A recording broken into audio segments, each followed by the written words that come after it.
Maraming salamat po sa lahat ng nag-subscribe, sa lahat ng sumuporta dahil meron na tayo ngayong 10,000 subscriber! Yay! So ayan, thank you so much mga ka-kitchen.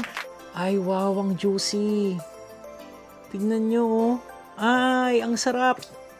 Ayun oh. Wow, lutong-luto siya. Tapos sobrang juicy niya oh. Ayan oh. So tingnan natin.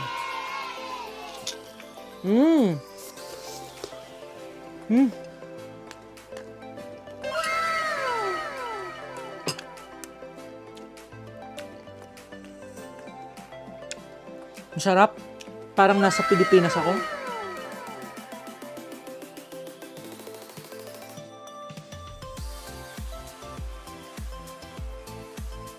Ang sarap din kumain ng gulay actually, lalo na kahit walang kanin.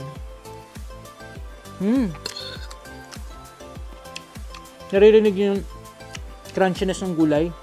Ganong luto lang, okay na.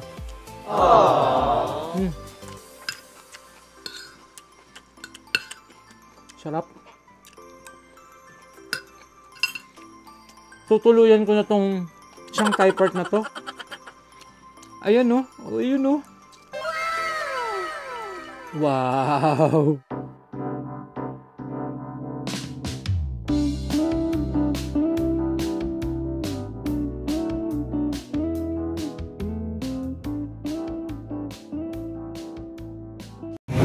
So good evening everyone. Welcome to Parts Kitchen TV. Nandito ako sa E-Mart. So mamimili tayo ngayon. Ang gagamitin ko sa aking chop suey. And then tingin tayo ng mga sale na seafood. Samahan niyo ako. At magluto tayo ng lechon manok and chop suey. Okay? Hanap tayo ng sale na gulay mga ka-kitchen. Mamaya na lang ulit. So andito ako sa E-Mart. So yun mga ka-kitchen. Wala akong makita na cauliflower for our chop suey. Pero ito... Meron ako nakita na isa na cauliflower. Iba-ibang kulay niya. Meron yung sa atin sa Pinas na white. May yellow, violet, and green. So, pikit mata kahit medyo expensive. 4,980 Korean won or nasa 200 pesos plus. Kunin na natin for the sake ng chop suey. Kasi maganda naman merong cauliflower. Okay. So, nakabili na rin ako ng ibang mga gulay sa labas. Hindi ko na na-vlog kasi usually dito pahirapan mag-vlog, lalo na yung mga Koreans hindi sila ganun ka-open sa camera. Tignan nyo naman yung okra, ilang piraso lang, 4,280 Korean won. Sa pera natin, more or less, nasa 170 pesos. So yun, ito yung mga gulay. Tapos dun sa gawidon, dun yung mga seafoods. So ito yung mackerel sale. 20% pa lang yung sale niya, 200 pesos. Masarap tong iprito. Pero antayin ko pang bumaba. Alam mo naman ang Pinoy. Antayin natin mag 40%.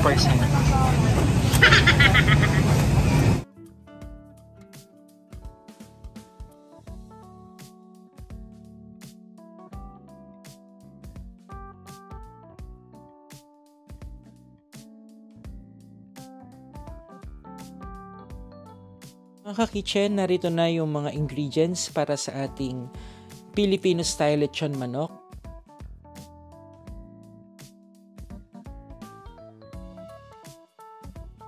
Kuha lang tayo ng mga 2 tablespoon ng ating soy sauce. Kaya 2 tablespoon lang ang ating ilalagay. Ayaw naman natin na sobrang maging dark yung ating chicken kapag ating itong in-air fryer. So, ang gagawin natin dito kasi i-air fryer natin siya. And then, massage lang natin para yung soy sauce kumapit dun sa balat and then dun sa loob. And then, maglagay tayo ng 2 tablespoon ng calamansi extract. Okay? So, kung gagamit kayo ng calamansi dyan sa atin sa Pilipinas, basta ang measurement ko nito sa isang manok na malaki yung size, 2 tablespoon. Okay? Masarap kasi yung malalasahan mo talaga yung asim ng kalamansi, lalo na kung fresh yung ilalagay mo, di ba? So haluin lang natin ulit.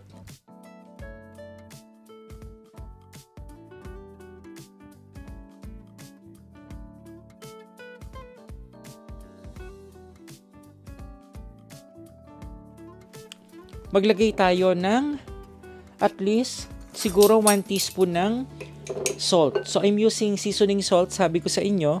Sprinkle ko lang dyan. Tapos, maglagay tayo sa loob ng ating chicken. So, ayun. And then, ayan, haluin natin. Massage.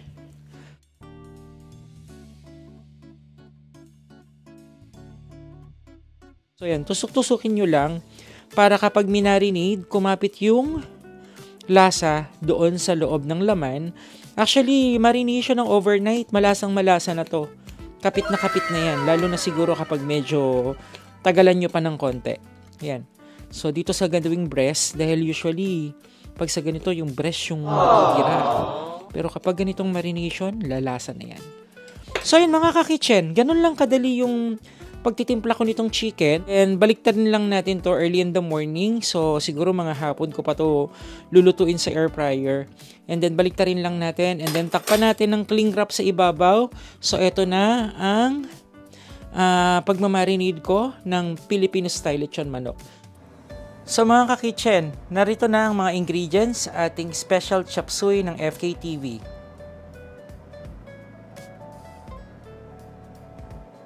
So ngayon, ang uunahin natin, ito yung ating 250 grams ng ating pork liempo. So ilalagay ko siya sa kawali without oil. And then yung mantikang lalabas dito, iyon yung magsisilbing mantika na panggisa natin sa ating bawang at sibuyas.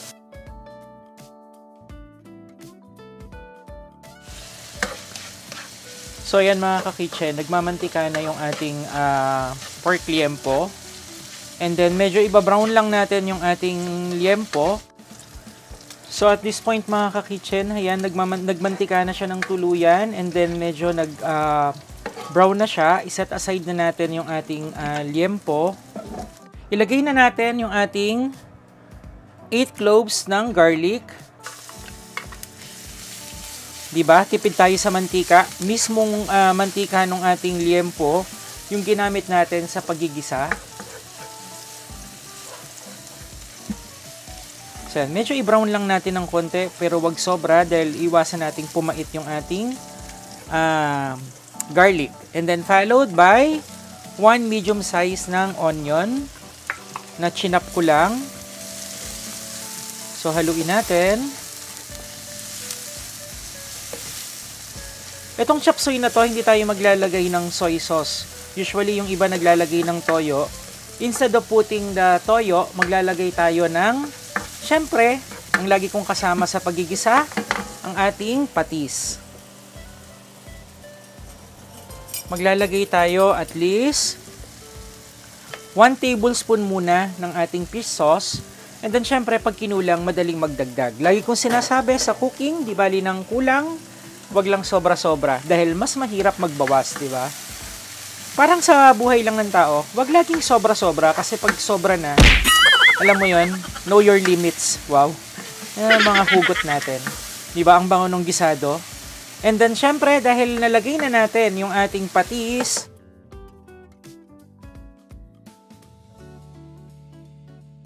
lagay tayo ng 1/4 cup ng ating oyster sauce.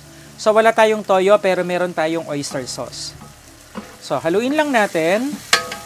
Isa din to sa nagbibigay ng magandang kulay sa ating chop suey.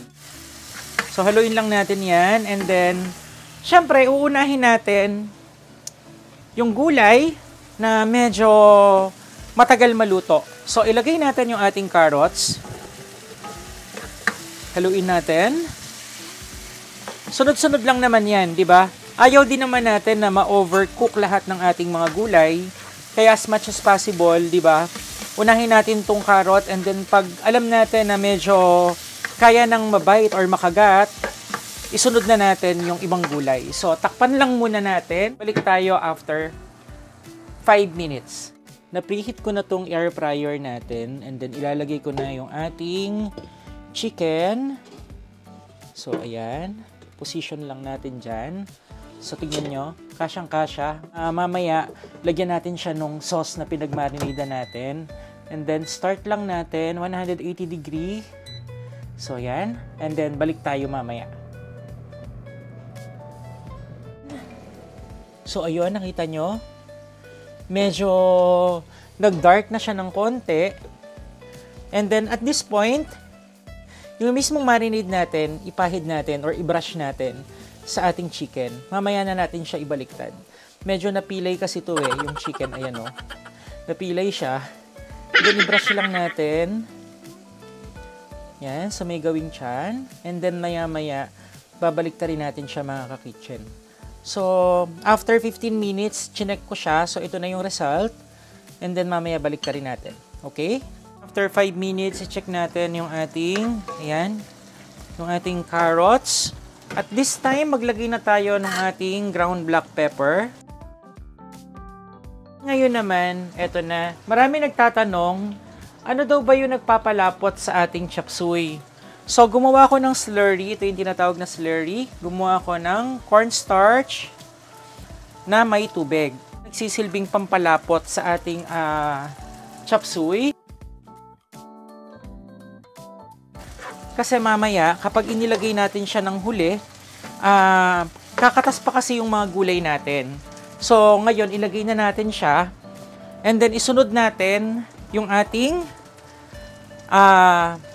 red bell pepper and green bell pepper, followed by yellow paprika. So, napakakulay ng ating chop suey. So, ayan. Haluin lang natin. Kasi mamaya, may natural water na lalabas sa ating mga gulay. So, kaya ayaw natin maglagay ng tubig sa ngayon dahil kakatas pa yan. And then, mamaya, dahil naglagay tayo ng slurry or ng cornstarch na may tubig, yung mismong katas niya malapot na. So, yun yung nagpapalapot sa ating chop suey. Okay. So, ngayon naman, maglalagay din ako ng konting amount ng Tashida. So, ito yung pampalasa dito na mostly ginagamit ng Koreans at syempre nakasanay rin ng mga Pilipino.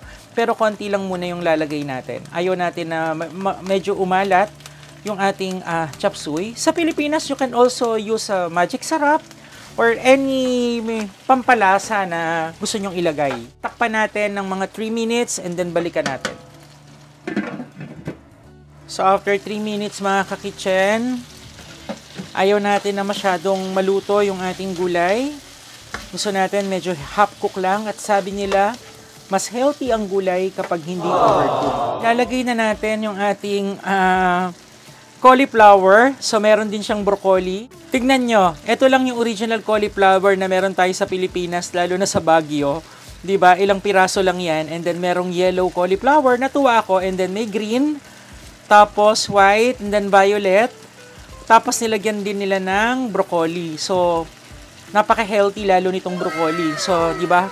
Kakaiba yung ating chop suey. Ang daming variety of color. So, ilagay natin ngayon ito dito sa ating chop suey. Ayan. Sunod na rin natin yung ating repolyo. Chinap ko lang din siya ng ganyan. Then, haluin natin. Ayan. Haluin lang natin. Ang ganda ng color. Then, ayaw kasi talaga natin na ma-overcook lahat yung mga gulay. Ilagay na natin yung isa sa pinipili ko sa mga piyestahan kapag may chop suey.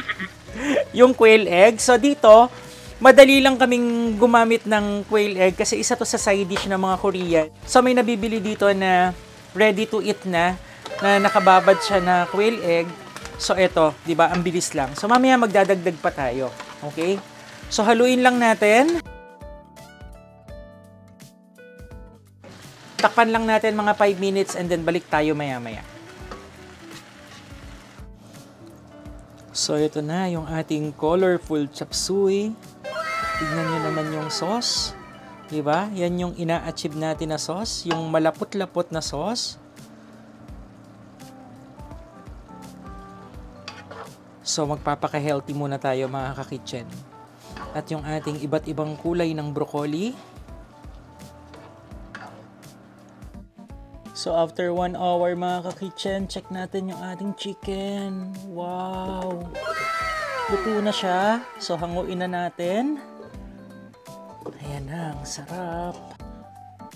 So, ayan. Luto na ang ating chicken. ang ating lechon manok. This is it mga ka-kitchen. Ito, mukbang style na naman tayo. Naluto na yung ating special Filipino style lechon manok. At syempre ang ating makulay ang buhay dahil sa gulay. So yan, napaka-colorful ng ating chop suey. So tignan nyo naman mga ka-kitchen. Ang sarap, umuusok pa, bagong luto. At syempre ang ating Filipino style lechon manok. Ayan. Diba? Bago ang lahat mga ka-kitchen, bago ko to kainin, syempre, mag-pray muna tayo. So thank you Lord for the blessing at salamat sa mga pagkain na nasa harap ko ngayon. And then eto na. Maraming salamat po sa lahat ng nag-subscribe, sa lahat ng sumuporta dahil meron na tayo ngayong 10,000 subscriber! Yay! So ayan, thank you so much mga ka-kitchen. So ngayon, meron na tayong 10,400 subscriber as of now. Tikman na natin bago lumamig yung ating pagkain. So unahin ko to. Unahin natin tong chicken. Okay? So tignan nyo naman. Niluto ko lang to sa air fryer. Pero pwede nyo tong gawin sa oven, 170 to 180 degrees Celsius, air fryer, and then of course pwede sa turbo. Kung may convection kayo na turbo, pwede din. So eto na mga ka-kitchen, tignan natin. Ay wow, ang juicy. Tignan nyo oh. Ay, ang sarap. Ayun oh. Wow, lutong-luto siya. Tapos sobrang juicy niya oh. Ayan oh. So tikman natin.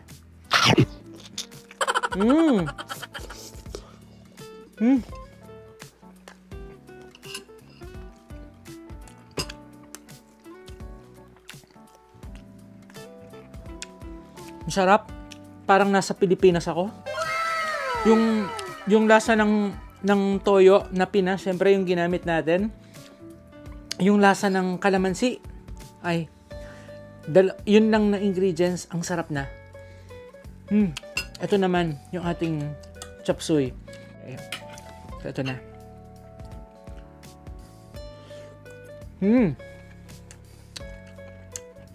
Ang tamis ng gulay. Fresh na fresh. Yung sauce, tsaka kuha tayo ng liempo. Naririnig yung crunchiness ng gulay. Ganong luto lang. Okay na.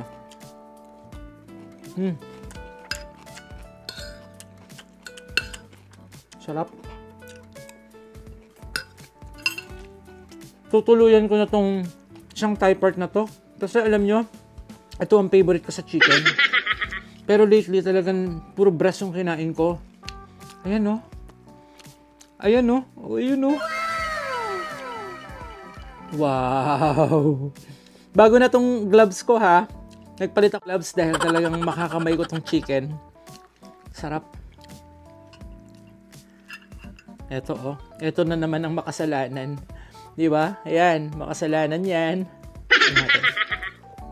Mga ka-kitchen, muli maraming salamat sa mga sumuporta for my 10,000 subscriber. So, maraming salamat. At sa mga susunod pang recipe at vlog sa Ferds Kitchen TV. Hindi ko na maiisa-isa lahat ng nag-congratulate, lahat ng bumate. Pero galing sa puso ko, maraming salamat. Kung bago pa lang kayo sa channel ko, don't forget to like, share, and subscribe. Nabusog. Dali nga, inom muna ako. Don't forget to like, share, and subscribe to Ferds Kitchen TV. At syempre yung Facebook page ko, Ferds Kitchen TV. Suportahan nyo din. Maraming salamat mga ka-kitchen.